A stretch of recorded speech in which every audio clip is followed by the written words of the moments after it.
لوگ گانے بجانے والوں کی عزت کریں گے جی؟ وہ جن کو کل تک لوگ بے حیا کہتے تھے اب ان کو ستارے کہنا شروع کر دیا ہے۔ معاذ اللہ، کیا بن گئے ہیں؟ ستارے۔ اور وہ اخبار میں خبر دیتے کہتے ہیں فضل ہے اللہ کا۔ معاذ اللہ ثم معاذ اللہ، ان کی عزت ہونے لگی ہے، ان کو تو قیادتیں ملنے لگی ہیں۔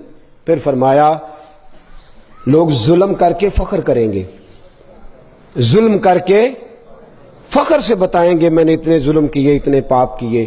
یہ میں بڑی سادگی سے دھیمے دھیمے لہجے میں آپ کو باتیں سنا رہا ہوں۔ میرے نبی پاک نے فرمایا انصاف بکا کرے گا، انصاف۔ فرمایا محافظوں کی کثرت ہوگی لیکن حفاظت کرنے والا کوئی بھی نہیں ہوگا۔ محافظوں کی سونا جنگل رات اندھیری چھائی بدلی کالی ہے، سونے والوں جاگتے رہنا، چوروں کی آپ یقین کریں جتنا ان سے ڈر لگتا ہے اتنا ان سے بھی ڈر لگتا ہے، جتنا ان سے اتنا ہی ایسی ایسی جگہوں پہ ناکے لگ گئے ہیں جہاں توکی کوئی نہیں بنتا۔ اللہ تبارک و تعالیٰ جانے کیا ماجرا ہونے والا ہے، کیا صورت ہونے والی ہے۔ تگڑا بندہ تو قابو آتا کوئی نہیں، اور شریف آدمی بیچارہ سڑک پہ کھڑا ہو کے امتحان ہی دیتا رہتا ہے، وہ امتحان ہی دیتا رہتا ہے۔ گھنٹوں اس بیچارے کی تلاشی ہوتی ہے 36 جگہوں پہ، آپ یہ دکھائیں، آپ وہ دکھائیں، آپ ایسا کریں، آپ ویسا کریں، فلاں کریں، یہ کریں، وہ کریں، حد کر دیتے۔ پھر فرمایا کہ درندوں کی کھالیں لوگ استعمال کریں گے، اور فرمایا جو بعد میں آنے والے ہوں گے وہ پچھلوں پر لعنتیں بھیجیں گے۔ بعد والے پچھلوں پر ابا جی ککھ نہیں کیتا، دادا جی یہ کام ہو جائے گا۔ فرمایا پھر میرے حبیب کریم نے 69ویں نمبر پر فرمایا پھر سرخ آندیاں آئیں گی، پھر زلزلے آئیں گے، پھر 72ویں نمبر پر فرمایا 71ویں نمبر پر فرمایا لوگوں کی صورتیں بدل جائیں گی۔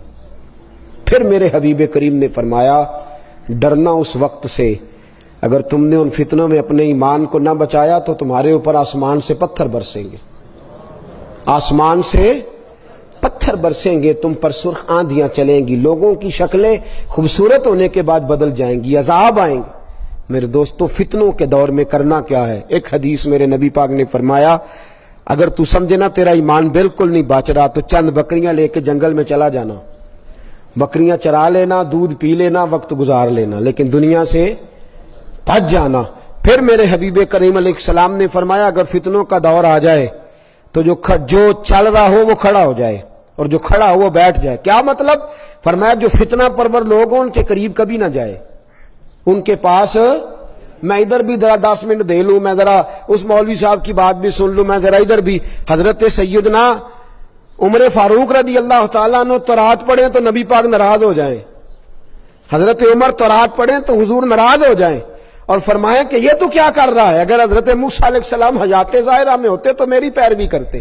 اور یہاں آدمی ہر جگہ سے ہر آدمی کو اپنے موبائل میں رکھے ہوئے ہے، فتنہ تیرے دماغ میں اگ جائے گا۔ یہاں تو پہلے اپنے عقائد و نظریات پورے پڑھ لے پھر جس کو تیرا دل کرے پڑھنا، ورنہ اس کے علاوہ اجازت نہیں کسی اور کی مجلس میں جا کے اپنے ذہن کے اندر نفاق کا بیج بونے کی۔ میرے نبی پاک علیہ الصلوۃ والسلام نے حل بتایا، اور پھر رسول کریم صلی اللہ علیہ وسلم نے فرمایا تم اپنی بڑی جماعت سے جوڑ کے رہنا۔ فتنوں کے دور میں کس جماعت سے جوڑ کے رہنا جی؟ اور فرمایا ان جماعت سے جننا جن میں بڑے لوگ ہوں، جن میں بولے تو صحیح یار، تھک گئے آپ لوگ جی؟ کتنی پیاری آواز چل رہی ہے۔ کس جماعت میں رہنا ہے؟ جس میں جماعت بھی بڑی ہو، لوگ بھی۔ کسی کے پاس اگر داتا گنج بخش علی اجمیری ہیں تو ہمیں دکھائے، اگر کسی کے پاس خواجہ معین الدین اجمیری ہے تو ہمیں دکھائے، اگر کسی کے پاس حضرت شیخ الاسلام جیسی شخصیت ہے تو ہمیں دکھائے، اگر کسی کے پاس امیر ملت پیر جماعت علی شاہ محدث علی پوری جیسی شخصیت ہے تو ہمیں دکھائے، اگر کسی کے پاس میاں شیر محمد جیسا کوئی ہے تو ہمیں دکھائے، اور اگر کسی کے پاس بریلی کے امام جیسا کوئی ہے تو ہمیں دکھائے۔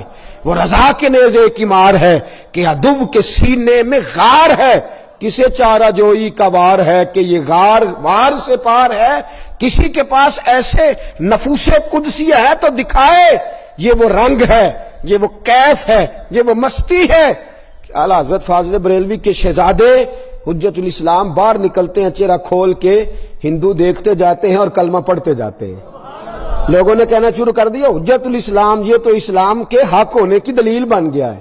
حجت الاسلام میرے دوستو ایسی شخصیات جن کے پاس ہندو کافر سکھ جوگی آ کے بیٹھے، اللہ کلمے کی توفیق عطا فرما دے۔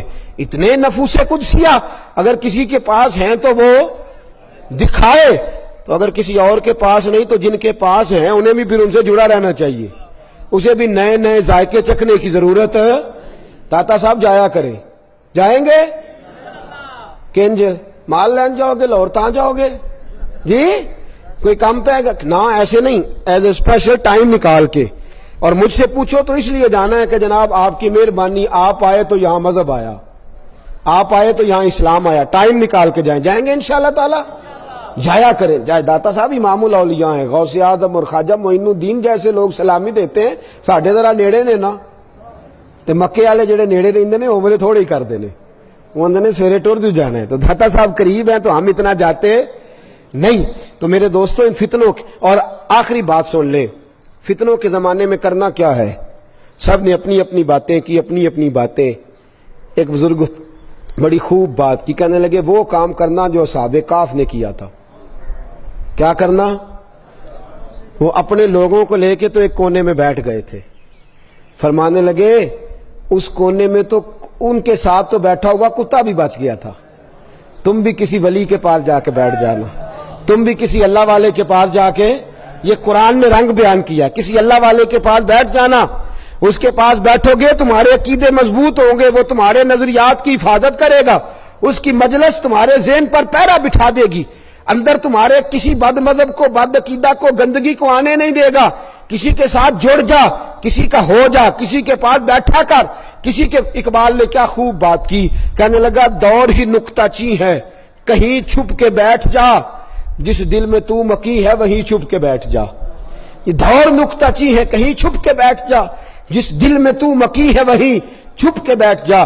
میرے دوستو اہل اللہ سے رابطہ رکھیں، ان کے پاس بیٹھے، وہ اس دور کے فتنوں سے بچائیں گے، وہ باز رکھیں گے، وہ تمہارے عقیدوں کی، تمہارے ایمان کی۔ اب تو وہ بزرگ نہیں رہے، وہ والدین نہیں رہے جو بچے کو جھڑک سکے، خبردار دوسری طرف نہ جانا، اب تو ہر کوئی آزاد ہے، اپنی مرضی کرتا پھرتا ہے۔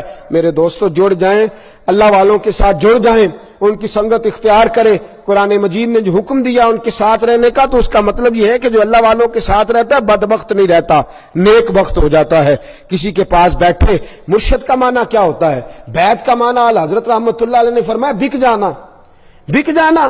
پھر جیسے وہ کہے تو پہلے تسلی کر، عقیدہ، نظریہ، سنت، شریعت تسلی کر، پھر تو جب اس کے ہاتھ بک گیا تو پھر اس کی مرضی کے مطابق وقت گزار، وہ تیرے نظریات کی حفاظت کر لے گا، وہ تیرے اوپر پیرے بٹھا دے گا، وہ تجھے فتنوں سے محفوظ کر لے گا، وہ تجھے ان آزمائشوں سے بچا لے گا۔ اور کتنے بڑے لوگ، امام فخر الدین رازی، امام صرف ہم نہیں پڑھتے، ساری پڑھتے ہیں امام صاحب کو، امام فخر الدین، تفسیر کبیر امام رازی رحمت اللہ لکھی، لیکن تفسیر کبیر لکھ کے بھی، وقت کے مفسر اعظم ہو کے بھی، انہوں نے بھی ضرورت محسوس کی تو حضرت نجم الدین کبریٰ کے مرید ہو گئے جا کے، حضرت نجم الدین کبریٰ کی بیعت کی، اور وقت وصال آیا، انتقال کا وقت آیا تو شیطان آ کے کھڑا ہو گیا۔ اور شیطان کا طریقہ ہے مرتے وقت بندے کو بے ایمان کرنے کی کوشش کرتا ہے۔ نبی پاک علیہ السلام نے فرمایا ساری رات تمہاری ناک پہ بیٹھا رہتا ہے کہ سانس اکھڑنے لگے گی تو بے ایمان کروں گا۔ حضرت امام راضی فرماتے ہیں آ گیا اور آگے کہنے لگا بتا خدا ہے؟ کہتے ہیں میں نے کہا ہے، میں نے دلیل دی تو اس نے توڑ دی۔ پڑھا لکھا تو وہ بھی بڑا ہے نا، شیطان بھی پڑھا لکھا ہے، پڑھا لکھا کہ نہیں، فرشتوں کا بھی، تو پھر پڑھ کے بچ گیا کہ پھنس گیا، الجھ گیا نا، پریشان ہو گیا نا۔ تو اس کا مطلب ہے علم پڑھے دا مان نہ کریے، مت آکھی میں پڑھیا، او جبار کہار کہوندا مت روڑ دیویں دودھ کڑیا۔ بچ اس بات سے، تو مت سمجھیں کہ وہ بڑا اسکالر ہے، بڑا اسکالر ہے، بڑا پینٹ کوٹ پہن کے تقریر کرتا ہے، لیکن شیر خدا علی المرتضیٰ کے صاحبزادوں کے خلاف وہ گفتگو کرتا ہے، اور جنتی جوانوں کے سردار کو جو بکواس کرے جنت میں جائے گا کیسے؟ بتائیں کیسے جائے گا؟ اس کی جدت دیکھی جائے یا رسول اللہ کی حدیث دیکھی جائے؟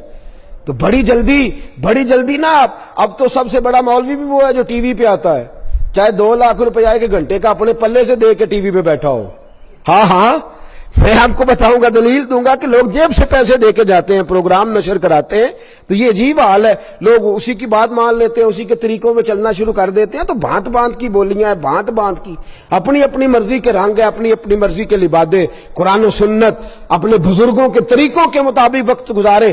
امام راضی رحمت اللہ تعالی علیہ نے 300 دلیلیں دی خدا کے ہونے کی۔ کتنی؟